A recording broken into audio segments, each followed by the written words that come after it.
Yeah, I'm sure this is not so much an issue now since you're more established in your career, but I guess starting out, how, or I guess, are there do's and don'ts in terms of trying to get people, I guess, excited or basically they want to listen to your idea so that you can get your project made?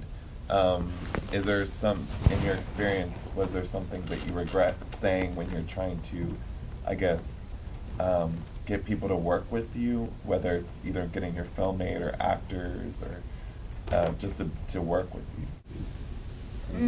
I tend to not be a very positive person, so I have to kind of psych myself up to sell my stuff. That's why I always hope there'd be a producer that would do the heavy lifting in that area. Yeah, that doesn't come natural to me. There was this kid that was going out with my daughter, and then my daughter went off to school, but he stayed in the house. So, I would make him watch movies all the time. And he was working on his little things on the computer. And then he, did something that was like a viral thing where it's Princess Leia's birthday and a fight breaks out, which he did with my assistant and him. But he was such a big pusher of himself that, he gets, other people to watch it. And then he's there's this other guy, she was also going out with Max Landis, John Landis' son. So they were enemies, but then they're at my house, and then they start talking about stuff. Now, these guys are in their 20s now. And they come up with this idea, and they were just they're both very, very confident and pushy. And they grew up in Hollywood, and they don't respect anybody, They just think, they'll listen to me ragging on people, and they think they could rag on them too. Anyhow, they wound up doing this movie Chronicle, which came out, did well. They just were very, very confident. And, that's a hard thing for me to do. But, it's a skill. You have to, make people think you're a genius. Talk a little bit more about your creative inspirations and how they affected your work. Whether it be actors or directors that influenced you. Scorsese, I love him. He's a genius. He came to NYU when I was there and talked to us. And I was like, fuck. I love him.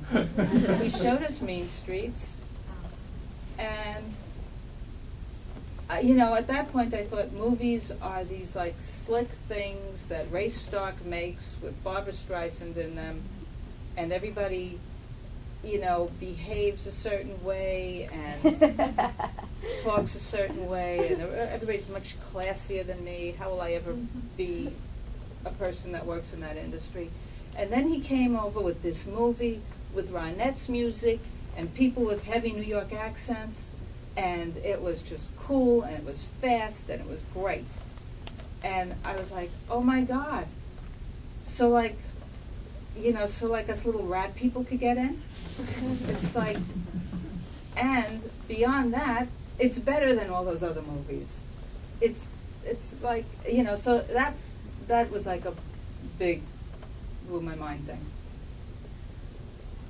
So then years later, I was at Warner Brothers lip syncing up animal footage for this movie, and he was scoring Taxi Driver. And so I would always grab some cans and go to wherever they were to pretend I was working on it, just to eavesdrop and listen to what he was saying. Did you ever talk to him? Yeah, not then, but now, yeah. I can talk. Yeah. And Mel Brooks, I love Mel Brooks. and Woody Allen. Once I talked to Woody Allen, but I couldn't hear him.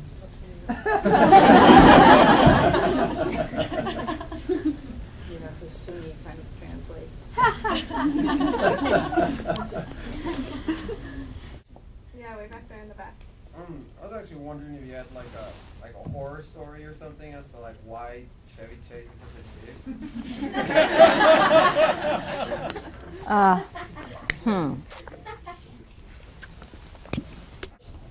Well, I'm not really speaking out of school when I tell you he's totally anti-Semitic.